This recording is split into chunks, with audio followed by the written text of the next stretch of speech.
الرحمن الرحيم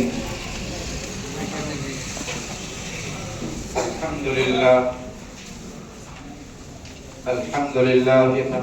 نحمده ونستعينه ونستغفره ونؤمن به ونتوكل عليه ونعوذ بالله من شرور أنفسنا ومن سيئات أعمالنا من يهده الله فلا مضل له ومن يضلله فلا هادي له ونشهد أن لا إله إلا الله وحده لا شريك له ونشهد أن سيدنا وحبيبنا وشفيعنا وسندنا ومولانا محمدا عبده ورسوله صلى الله عليه وعلى آله وصحبه وذرياته وأزواجه وأهل بيته أجمعين أما بعد فقد قال الله تبارك وتعالى في القرآن المجيد فأعوذ بالله من الشيطان الرجيم بسم الله الرحمن الرحيم إنا نحن نزلنا الذكر وإنا له لحافظون وقال النبي صلى الله عليه وسلم يقال لصاحب القرآن اقرأ وارتقي فإن منزلتك عند آخر آية تقرأ بها أو كما قال عليه الصلاة والسلام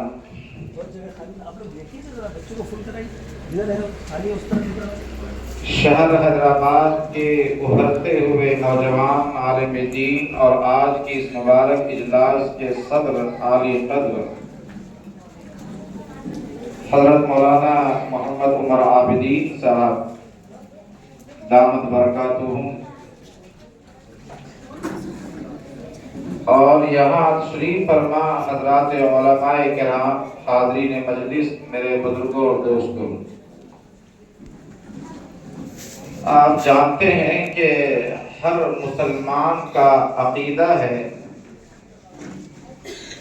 کہ ہر انسان کو دو طرح کا سفر درپیش ہے۔ ایک کا نام ہے سفر دنیا اور دوسرے کا نام ہے سفر آخرت۔ سفر دنیا کا آغاز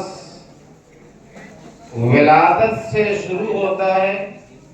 اس کا آغاز ہوتا ہے اور ختم موت پہ ہو جاتا ہے۔ پھر اس کے بعد جو سفر ہے وہ سفر موت کے بعد جو شروع ہوتا ہے اسے سفر آخرت کہا جاتا ہے۔ اور قرآن کریم کے تصور کے مطابق، قرآن کریم کے فرمان کے مطابق اس کی کوئی انتہا نہیں ہے، کوئی اینڈ نہیں ہے اس کا۔ قرآن کریم میں اللہ تعالیٰ نے اسے خالدین فیہا سے تعبیر کیا ہے کہ ہمیشہ ہمیش وہ لوگ رہیں گے، جہنمی جہنم میں ہمیشہ ہمیش رہیں گے، اور اہل جنت جنت میں جائیں گے اور ہمیشہ ہمیش رہیں گے۔ آپ یہ بھی جانتے ہیں کہ دنیا میں یہ دنیا کا سفر بہت آسان ہے۔ آج کی بھی اس گئے گزرے دور میں کوئی آدمی کوئی بھوکا اگر آپ کے دروازے پہ جاتا ہے کہ مجھے بھوک لگی ہے تو 8-10 ہاتھ لپک جاتا ہے اس کے تعاون کے لیے، اس کی بھوک مٹانے کے لیے۔ اگر کوئی پیاسا اپنی پیاس اور اپنے حاجت کا اظہار کرتا ہے تو ان کی پیاس بجھانے کے لیے بہت سے لوگ آگے آ جاتے ہیں۔ یعنی دنیاوی ضرورت کے لیے آج بھی لوگوں کے جگر میں ہمدردی ہے، اس میں انسانیت اتنی پائی جاتی ہے کہ لوگ اپنی تعاون کا ہاتھ بڑھاتے ہیں اور کسی نہ کسی اعتبار سے اس کا تعاون کرتے ہیں اور ضرورت ان کی پوری ہو جاتی ہے۔ لیکن قرآن نے کہا کہ موت کے بعد جو زندگی ہے وہ اس سے زیادہ دشوار گزار گھاٹی سے انسان کو گزرنا ہے، اور بڑے ہولناک مناظر انسان کو پیش آئیں گے۔ وہ ایسا ہولناک منظر ہوگا کہ انسان اس کو تصور نہیں کر سکتا ہے، الفاظ میں اس کو بیان نہیں کیا جا سکتا ہے، اس کو الفاظ میں قید نہیں کیا جا سکتا ہے۔ ایک تو منظر بھی ہولناک ہوگا، سفر بھی کٹنائی بھرا ہوگا، اور بڑی پریشانیوں اور ہولناک والا سفر ہوگا، اور پھر اس کے آگے کوئی وہاں اس کا ساتھ دینے والا نہیں ہوگا، کوئی اس کا تعاون کرنے والا نہیں ہوگا۔ بلکہ ایک آدمی اگر دنیا میں اپنے بچے کو کروڑوں کی جائیداد میراث میں چھوڑ کر کے جاتا ہے، اپنے بچے کے لیے راحت اور سامان کا انتظام کر کے جاتا ہے کہ بھائی ہمارے بعد ہمارے بچوں کا کیا ہوگا، ہمارے بعد ہمارے بچوں کا مستقبل کیسا ہوگا، وہ زندگی کیسے گزارے گا، گویا تعلیمی اعتبار سے بھی عصری تعلیم سے لیس کرتا ہے، انہیں ڈاکٹر بناتا ہے، انہیں انجینئر بناتا ہے، بڑے بھاری فیس اس کے لیے جمع کرتا ہے، ان کے لیے میراث میں بڑی لمبی جائیداد چھوڑ کر کے جاتا ہے، بڑی بڑی بلڈنگیں چھوڑ کر کے جاتا ہے۔ قرآن نے کہا ہے کہ یہ جو بچہ ہے جس کے لیے ہمدردی کر کے جا رہا ہے اور سارا جتن یہ کرتا ہے، موت کے بعد قیامت میں یا اس سے پہلے یہ اپنے اس باپ کو دیکھے گا، پہچانے گا، اور یہ سمجھے گا کہ یہ میرا باپ ہے، اس نے دنیا میں بہت سارا میرے لیے جتن کیا تھا، لیکن اس کو پہچان کر کے پھر وہ بھاگے گا اور اسے کوئی کام نہیں آئے گا۔ یوم یفر المرء من اخیہ وامہ وابیہ وصاحبتہ وبنیہ، یعنی یہ آدمی اپنے باپ کو پہچانے گا اور بھاگ رہا ہوگا، یہ آدمی اپنی ماں کو پہچانے گا اور بھاگ رہا ہوگا۔ وہ کیوں؟ اس لیے کہ کہیں ایسا نہ ہو کہ یہ مجھ سے نیکی مانگ لے، یہ کہیں مجھ سے طلب کر لے کچھ بھی، لہذا وہ کام آنا تو دور کی بات ہے، وہ آدمی بھاگ رہا ہوگا، ملنے اسے تیار نہیں ہوگا۔ یہ قرآن نے صاف انداز میں بیان کیا۔ ہاں البتہ حافظ قرآن کوئی آدمی کوئی ہوگا، اور کوئی شخص اپنے بیٹے کو اگر اس نے قرآن کا حفظ کرایا ہوگا، اگر اسے مدرسے میں داخل کرا کر کے کسی مکتب میں بٹھا کر کے اس کے سینے میں 30 پارے کا قرآن محفوظ کرنے کا اس نے انتظام کرایا ہوگا، اسے قاری قرآن بنایا ہوگا، اسے عامل قرآن بنایا ہوگا، تو امام الانبیاء علیہ السلام نے فرمایا کہ یہ آدمی جو حافظ قرآن ہوگا، یہ میدان محشر میں اپنے ماں باپ کو تلاش کرتا پھر رہا ہوگا تاکہ ان کے سروں پہ سونے کا تاج پہنایا جائے، تاکہ ان کے سروں پہ سونے کا تاج سجایا جائے،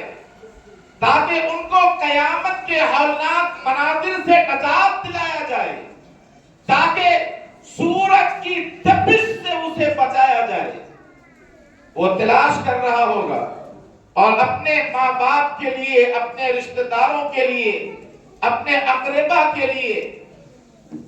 ایسے 10 گنہگاروں کے لیے جن لوگوں کے بارے میں جہنم کا فیصلہ ہو چکا ہے۔ ایک تو وہ لوگ ہیں جو اپنے عمل کی بنیاد پہ جنت کے مستحق ہیں، ان کے لیے نہیں ہے۔ وہ لوگ جو اپنے گناہ کی بنیاد پر، عصیان کی بنیاد پر،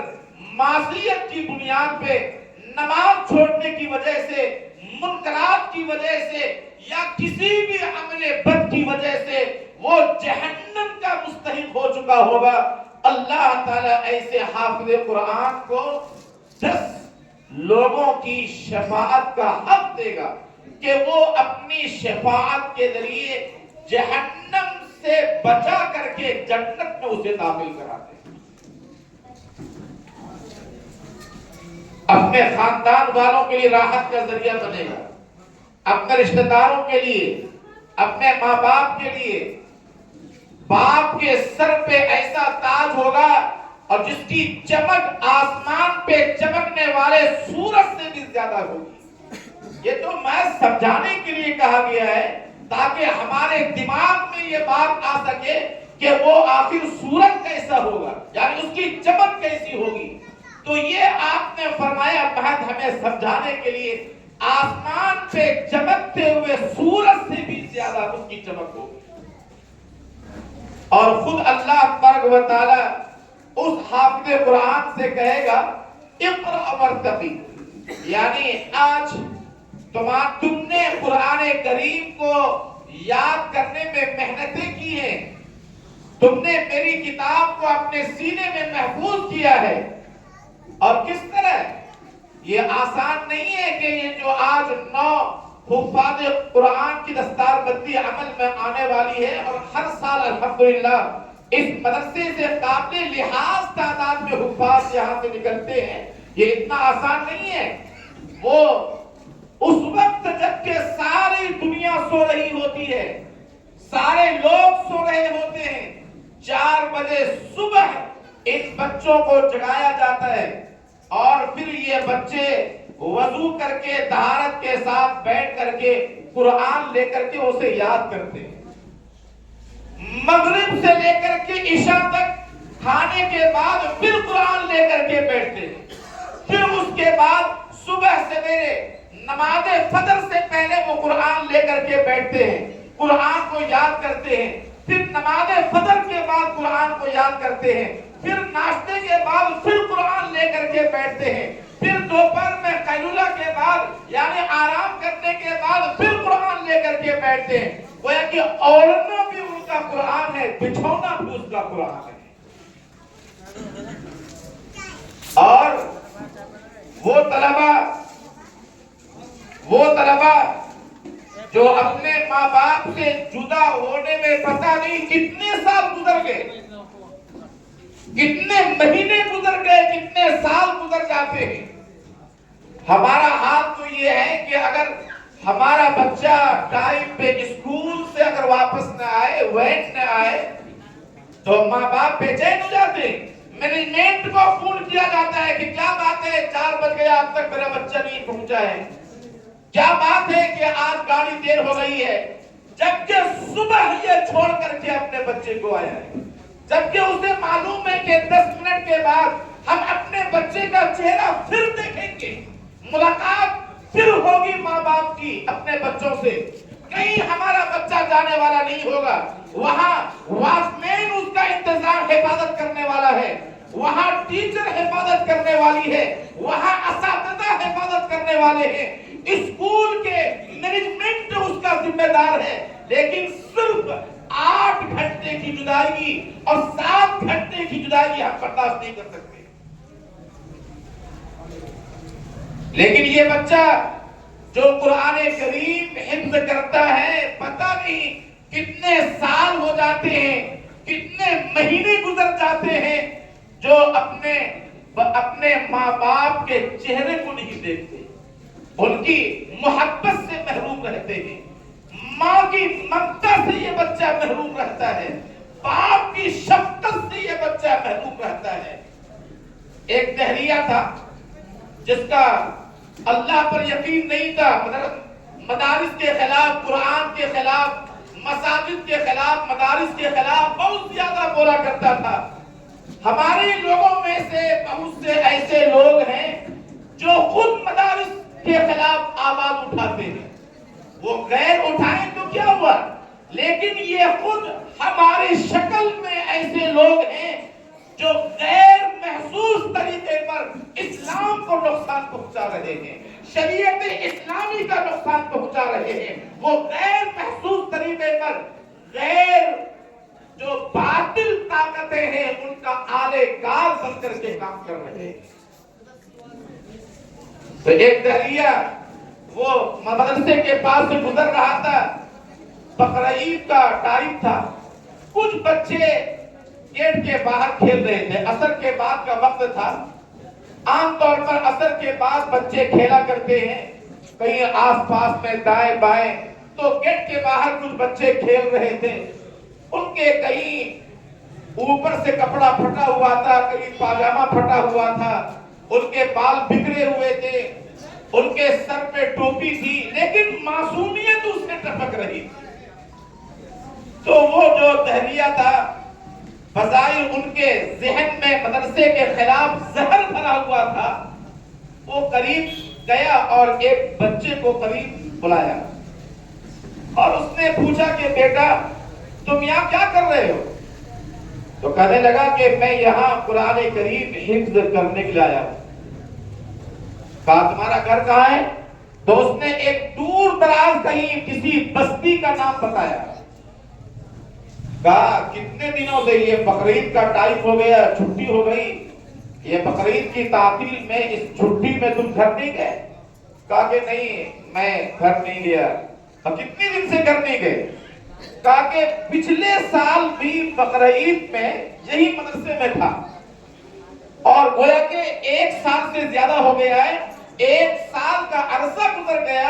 اور میں گھر واپس نہیں گیا ہوں۔ 1 سال پہلے میرے والد مجھے یہاں چھوڑ کے گئے۔ تو اس نے کہا کہ کیوں؟ تم کیوں نہیں گھر گئے؟ تمہارے والدین گھر کیوں نہیں لے گئے؟ تو جب اس نے یہ پوچھا کہ تمہارے والد گھر کیوں نہیں لے گئے، تمہاری ماں ہے، تمہارے والدین ہیں، تمہارے باپ ہیں، تمہارے بھائی ہیں، تمہاری بہن ہے،